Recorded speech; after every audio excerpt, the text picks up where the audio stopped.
हाय movie शूवियंस, क्या हाल चाल है। सब कुछ बढ़िया चल रहा है, मेरा भी बढ़िया चल रहा है। लाल सिंह चड्ढा साहब का ठीक नहीं चल रहा है। लाल सिंह चड्ढा साहब के पीछे लोग पड़ गए, बोल रहे हैं बॉयकॉट करके ही मानेंगे।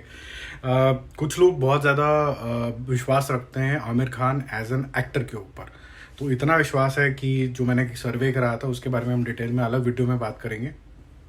तो वो ये कहते हैं कि जी हम तो लाल सिंह चड्ढा जी की पिक्चर देखेंगे देखेंगे कुछ भी हो जाए। फिर मैंने आप सब लोगों से पूछा कि भाई क्या आपको लगता है, क्यों नहीं देखना चाहते हो लाल सिंह चड्ढा, क्या इश्यूज हो गए हैं, ये रीमेक वाला इशू है। तो मेरी हैरानगी की बात ये हुई कि कुछ 9 ऐसे इशू निकल के आए। एक्चुअली में 10 इशू ऐसे निकल के आए, जिसके अंदर सबसे आखिरी वाला जो इशू था ये रीमेक का था। और कई सारे इश्यूज हैं इस मूवी से रिलेटेड जो लोगों ने हाईलाइट करे। कुछ का मैं एक्सपर्ट हूँ, कुछ मैं सिर्फ आपके लिए पढ़ दूंगा, कुछ इस तरीके के हैं जिसके बारे में मुझे नॉलेज ही नहीं है लेकिन लोगों ने रेज करे हैं। कितने बेतुके हैं, कितने सही हैं, ये जजमेंट कॉल तो आपका है। बट बहुत 10 पॉइंट रेज करना मतलब खुंदक ठीक है। तो मुझे नहीं लगता कि इतना खुंदक होना ठीक बात है। बट आप लोग जज करो आज की ये जो 10 पॉइंट है इसमें से कितने वैलिड हैं और कितनी जस्ट नेगेटिविटी है, ये आपको जज करना है आज।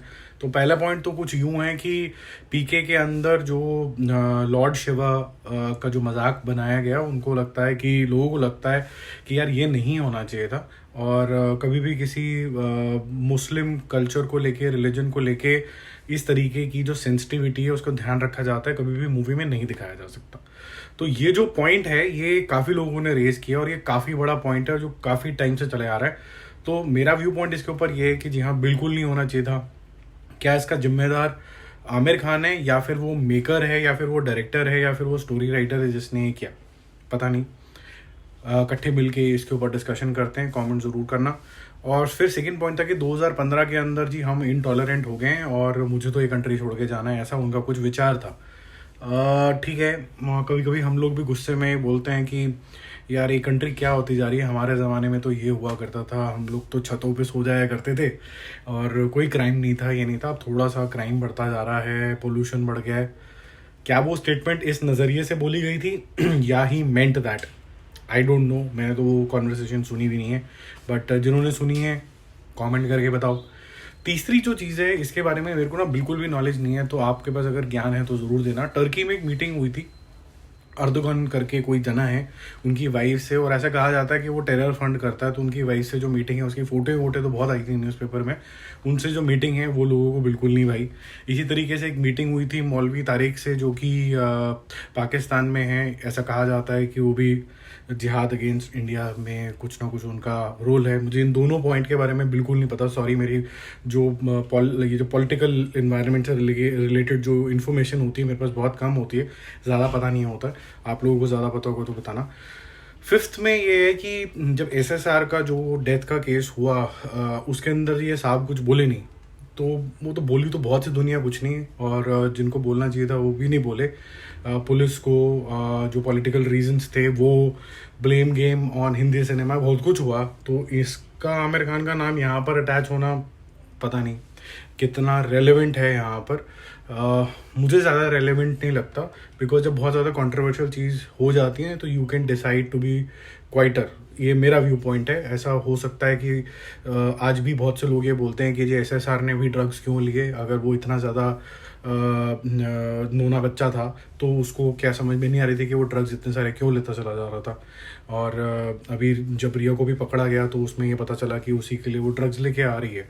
और जो रोल ऑफ हिंदी सिनेमा है वो भी आधा ये कहता है कि जो रोल काटे गए वो बिल्कुल अच्छा नहीं किया। आधे लोग कहते हैं कि जो टॉप के प्रोडक्शन हाउसेस इंडिया में सारे गिन लो, चाहे यशराज ले लो या करण जौहर ले लो, उसके साथ भी उसने काम किया तो अपॉर्चुनिटी तो मिली, पर जो भी डिफरेंसेस हुए किसी वजह से हुए तो वो पर्सनल लेवल पे थे। We are no one to जज। जो भी था वो, अब हमें नहीं पता क्या सही है क्या गलत है, I am just reading out what people are saying. तो इसमें आमिर खान क्या कमेंट कर देता, वो क्या एसएसआर को जानता था, पता नहीं भाई, मेरे को तो नहीं लगता कि वो एक दूसरे को जानते थे। फिर उन्होंने बोला है कि जी Aamir Khan is a true Muslim, वो अपनी कौम को आगे बढ़ाना चाहता है, इसीलिए उसने 2 हिंदू लड़कियों से शादी करी और फिर उसके बाद उसको तलाक दे दिया, कई बच्चे पैदा हो गए, तो इनकी जो रेस है वो बढ़ती चली जा रही है। इससे मूवी का क्या लेना देना है पता नहीं मुझे, फिर ये बातें खत्म हुई तो लोगों ने बोला कि नहीं यार और बताओ, तो फिर वो करीना कपूर के ऊपर फटे। उन्होंने बोला, करीना कपूर को जब पूछा गया एसएसआर के बारे में, नेपोटिज्म के बारे में, तो उन्होंने बोला कि यार हमारी मूवी नहीं देखनी तो मत देखो। ऐसा कोई इंटरव्यू हुआ होगा, तो उस इंटरव्यू के अंदर उन्होंने ये बोला। अब इसका कॉन्टेक्स्ट क्या था ये तो पता नहीं, बट अगर आप किसी को छेड़ोगे कि यार एंड शी इज़ टैलेंटेड, कि यार हम लोग आपकी मूवी क्यों देखें ये करें, तो बोला कि यार मैं अपने टैलेंट के बेसिस पे एक आधी मूवी जो भी है हिट करवा रही हूँ। अगर आप इतने ही मुझसे सवाल पूछते रहोगे तो अगर आपको नहीं देखनी मूवी तो मत देखो। तो ऐसा एरोगेंट सवाल था, आंसर था कि इरिटेशन वाला आंसर था, क्या था मुझे नहीं पता, मैंने तो वो इंटरव्यू भी नहीं देखा। जिन लोगों ने देखा है कमेंट करके फिर से बताओ। फिर है जी करीना कपूर के जो बच्चे हैं उनका नाम तैमूर और जहांगीर है, इससे हमें बहुत ज़्यादा प्रॉब्लम है। इससे मूवी का क्या लेना देना है ये मुझे समझ में नहीं आया, बट ये एक्सप्लेनेशन में लिखा हुआ आ रहा था कि तैमूर और जो जहांगीर हैं वो उस टाइम पे उन्होंने बहुत ज़्यादा जेनोसाइड करी थी, तो इसीलिए हमें प्रॉब्लम है इन नाम से। तो तैमूर मतलब हर लेट्स से अगर कोई ऋतिक रोशन है तो हर ऋतिक रोशन दिखता है क्या, या हर ऋतिक जैसा दिखता है क्या, या हर शाहरुख जो है वो शाहरुख खान जैसा होता है क्या, या हर मोदी इतना बड़ा नाम कमा सकता है क्या। ये मुझे समझ में नहीं आया, नाम से पर्सनालिटी का भाव का क्या रिलेशन है, ये पॉइंट मेरे को बिल्कुल भी समझ में नहीं आया। जिसने जो नाम रखना है उसके बच्चे वो जाने। अगर आपको कोई पर्सनल हार्म हो रहा हो तो मैटर है। फिर 9th नंबर पे ये मैटर आया कि जी बॉलीवुड को तो हम जनरली बॉयकॉट कर रहे हैं, ठीक है वो तो एक ट्रेंड चल रहा है, तो लोगों ने बोला कि जी हम उस ट्रेंड का ही पार्ट हैं, तो ये ईजियर था थोड़ा समझना। फिर था कि बॉयकॉट कर दो जी क्योंकि ये फॉरेस्ट गंप की कॉपी है। तो मेरे को ये भी थोड़ी बात समझ में आई कि चलो ठीक है रीमेक क्यों बनाया भाई, ओरिजिनल स्क्रिप्ट ले लेते। और फॉरेस्ट गंप का अगर ये इंडियनाइज्ड वर्जन है और आप कहते हो ये रीमेक नहीं है, तो इंडियन कॉन्टेक्स्ट में क्यों रेलेवेंट है वो तो समझाया नहीं है आपने, तो वो समझा दो।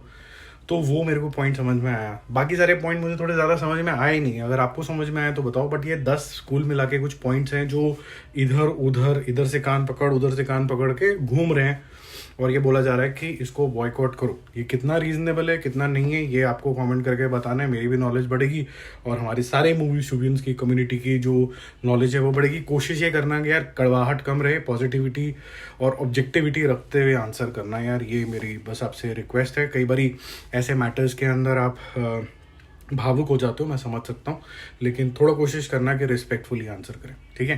चलो फिर जल्दी मिलते हैं एक और रिव्यू एक और अपडेट के साथ। Don't forget to subscribe the channel.